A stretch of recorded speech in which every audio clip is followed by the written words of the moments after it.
الشیطان الرجیم بسم اللہ الرحمن الرحیم اولئک الذین لیس لهم فی الآخرة الا النار وحبط ما صنعوا فیہا وباطل ما كانوا يعملون افمن کان علی بینۃ من ربہ ویتلوہ شاہد منہ ومن قبلہ کتاب موسیٰ اماما ورحمہ اولئک یؤمنون بہ ومن یکفر بہ من الاحزاب فالنار موعدہ فلا تک فی مریۃ منہ انہ الحق من ربک ولكن أكثر الناس لا يؤمنون ومن أظلم ممن افترى على الله كذبا أولئك يعرضون على ربهم ويقول الأشهاد هؤلاء الذين كذبوا على ربهم ألا لعنة الله على الظالمين الذين يصدون عن سبيل الله ويبغونها عوجا وهم بالآخرة هم كافرون أولئك لم يكونوا معجزين في الأرض وما كان لهم من دون الله من أولياء یضاعف لهم العذاب ما كانوا يستطيعون السمع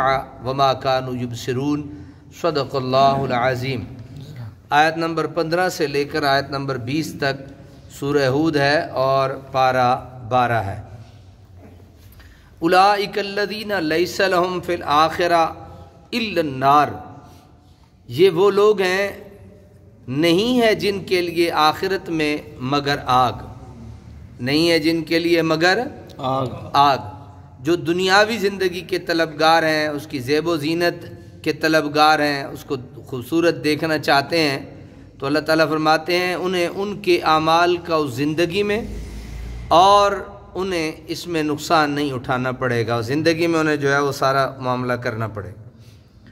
وَحَبِطَ مَا صَنَعُوا فِيهَا، اور اکارت گیا جو کچھ انہوں نے دنیا میں کیا، وَبَاطِلٌ مَا كَانُوا يَعْمَلُونَ، اور در حقیقت مٹ جانے والا تھا جو وہ کیا کرتے تھے۔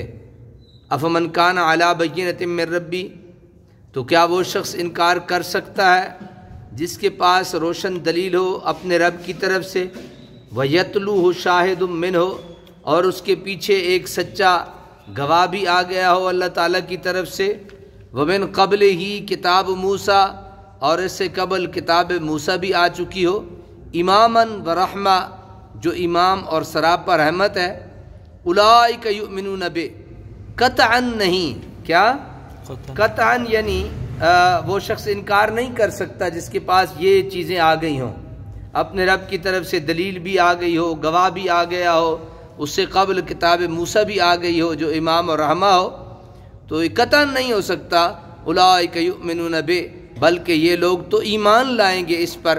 وَمَنْ يَكْفُرْ بِهِ مِنَ الْأَحْزَابِ فَالنَّارُ مَوْعِدُهُ، اور جو کفر کرے اس کے ساتھ مختلف گروہوں سے تو آتش جہنم ہی اس کے وعدے کی جگہ ہے۔ فَالنَّارُ مَوْعِدُهُ، پس اس کے وعدے کی جگہ کیا ہے؟ جہنم کی آگ ہے۔ جس کے پاس روشن دلیل آ جائے پھر اس کو سستی یا قائلی کا مظاہرہ نہیں کرنا چاہیے، بلکہ اسے اس دلیل پہ عمل کرنا چاہیے اور اس دلیل کے مطابق زندگی گزارنی چاہیے۔ فَلَا تَكُ فِي مِرْيَةٍ مِّنْهُ، پس اے سننے والے نہ پڑ جا شک میں، اِنَّهُ الْحَقُّ مِن رَبِّكَ، اس کے متعلق بلا شبہ یہ حق ہے تیرے رب کی طرف سے، وَلَكِنَّ أَكْثَرَ النَّاسِ لَا يُؤْمِنُونَ، لیکن اکثر لوگ ایمان نہیں لاتے، اکثر لوگ کیا نہیں کرتے؟ ایمان نہیں لاتے۔ وَمَنْ أَظْلَمُ مِمَّنِ افْتَرَىٰ عَلَى اللَّهِ كَذِبًا، کون زیادہ ظالم ہے اس شخص سے جو بہتان لگاتا ہے اللہ تعالیٰ پر جھوٹا۔ اولئک یعرضون علی ربہم، یہ لوگ پیش کیے جائیں گے اپنے رب کے سامنے، ویقول الاشہاد ہؤلاء الذین کذبوا علی ربہم، اور کہیں گے گواہ یہی وہ گستاخ ہیں جنہوں نے اپنے رب پر جھوٹ بولا تھا۔ انہیں اپنے رب کے ہاں پیش بھی کیا جائے گا اور ان کے گواہ یہ کہیں گے کہ یہی وہ لوگ ہیں جو اپنے رب پہ کیا کرتے ہیں؟ جھوٹا بہتان باندھتے ہیں۔ الا لعنت اللہ علی الظالمین، خبردار اللہ کی پھٹکار ہو ظالموں پر، اللہ کی پھٹکار ہو لعنت ہو ظالموں پر۔ قیامت کے روز اللہ تعالیٰ پر افترا باندھنے کا مطلب یہ ہے کہ وہ اللہ تعالیٰ کی طرف جھوٹی اور من گھڑت باتیں منسوب کیا کرتے تھے، مثلا یہ کہ اس کا کوئی بیٹا ہے یا فلاں اس کا شریک ہے، یا جو اس کا کلام ہو اس کے متعلق کہا کہ یہ اس کا کلام نہیں، اور جو اس کا کلام نہ ہو اسے اس کا کلام کہنا شروع کیا۔ کسی چیز کو حلال یا حرام تو خود کیا اور دعویٰ یہ کیا کہ اللہ تعالیٰ نے اسے حلال اور حرام کر دیا، یعنی جو اللہ تعالیٰ نے کیا اس کو الٹ کر دینا، یہ کیا کہلاتا ہے؟ اللہ پہ جھوٹا بہتان باندھنا ہے۔ قیامت کے روز انہیں بارگاہ رب العزت میں پیش کیا جائے گا، ان پر فرد جرم لگایا جائے گا، کرامن کاتبین کے نوشتے تحریر طور پر پیش کیے جائیں گے۔ ان کے علاوہ عینی گواہ گواہی دیں گے۔ جب ان کا جرم اچھی طرح ثابت ہو جائے گا تو انہیں در رحمت سے دھکیل دیا جائے گا۔ گواہ کون ہوں گے؟ بعض نے کہا فرشتے، اور حضرت عباس رضی اللہ تعالیٰ عنہ سے مروی ہے کہ انبیاء اور رسول گواہی دیں گے۔ حضرت عن ابن عباس رضی اللہ تعالیٰ عنہ انہم الانبیاء والرسل وهو قول الضحاک۔ قرآن کریم کی اس آیت سے بھی اس کی تصدیق ہوتی ہے، فَكَيْفَ إِذَا جِئْنَا مِن كُلِّ أُمَّةٍ بِشَهِيدٍ وَجِئْنَا بِكَ عَلَىٰ هَٰؤُلَاءِ شَهِيدًا، یعنی ہم ہر امت سے اس پر گواہ لائیں گے اور ان سب پر آپ کو گواہ بنا کر لائیں گے۔ حضرت عبداللہ بن مبارک نے سید التابعین حضرت سعید بن المسیب سے نقل کیا ہے کہ ہر روز حضور اکرم صلی اللہ علیہ وسلم پر حضور کی امت صبح و شام پیش کی جاتی ہے۔ سبحان اللہ، سبحان اللہ۔ قال ليس من يوم الا وتعرض على النبي صلى الله عليه وسلم امته غدوة وعشيا فيعرفهم بسيماهم واعمالهم فلذلك يشهد عليهم، کہ صبح و شام نبی کریم صلی اللہ علیہ وسلم کی امت پیش کی جاتی ہے، حضور صلی اللہ علیہ وسلم ان کے چہروں اور ان کے اعمال کی وجہ سے انہیں پہچانتے ہیں۔ سبحان اللہ، اچھی آنکھو سبحان اللہ کیا ہو گیا؟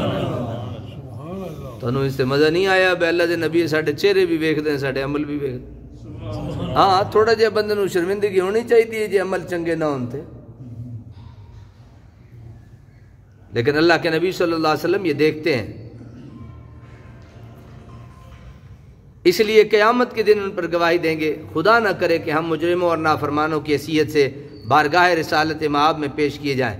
کتنے رنج و علم کا مقام ہے کہ ہم اپنی بدعمالی کی وجہ سے اس ذات پاک کو اذیت پہنچائیں جس کی آنکھیں ہماری مغفرت کے لیے شکبار ہیں اور جس کے مبارک ہاتھ ہمارے لیے طلب رحمت و بخشش کے لیے پھیلے ہوئے ہیں۔ شاید حضرت بہاؤالدین نقشبند رحمۃ اللہ علیہ کا ہی واقعہ ہے کہ جب آپ حج کے لیے حاضر ہوئے تو کعبہ کی دہلیز پکڑ کر پھوٹ پھوٹ کر روئے اور اپنی مغفرت کی التجائیں کی۔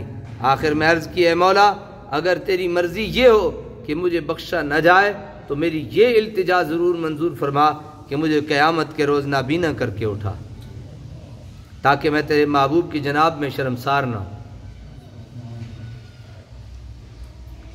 الذین یصدون عن سبیل اللہ ویبغونها عوجا، جو بد نصیب روکتے ہیں اللہ تعالیٰ کی راہ سے، ویبغونها عوجا، اور چاہتے ہیں کہ اس راہ راست کو ٹیڑھا بنا دیں، وہم بالآخرۃ ہم کافرون، وہی آخرت کے منکر ہیں۔ اولئک لم یکونوا معجزین فی الارض، یہ لوگ اللہ تعالیٰ کو عاجز کرنے والے نہیں تھے زمین میں، وما کان لہم من دون اللہ من اولیاء، اور نہ ہی ان کے لیے اللہ تعالیٰ کے سوا کوئی مددگار تھا۔ یضاعف لہم العذاب، دگنا کر دیا جائے گا ان کے لیے عذاب۔ ما کانوا یستطیعون السمع، نہ وہ آواز حق سن سکتے تھے، وما کانوا یبصرون، اور نہ وہ نور حق دیکھ سکتے تھے۔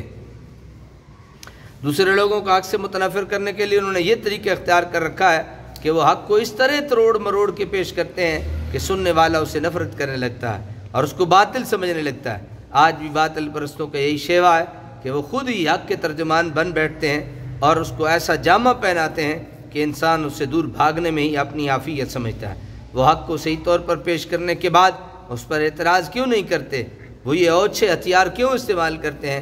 اس لیے کہ وہ اپنے نیا خانہ دل میں اچھی طرح جانتے ہیں کہ اگر دامن حق کو ان تہمتوں سے ملوث نہ کیا گیا اور ان کے حقیقی حسن کی ایک جھلک بھی کسی نے دیکھ لی تو پروانہ وار اس پر نثار ہونے لگیں گے، پھر ہم ہزار جتن کریں اس کو حق سے برگشتہ نہیں کر سکیں گے۔ اس لیے وہ اپنا سارا زور حق کو اپنے رنگ میں پیش کرنے کے لیے صرف کرتے ہیں۔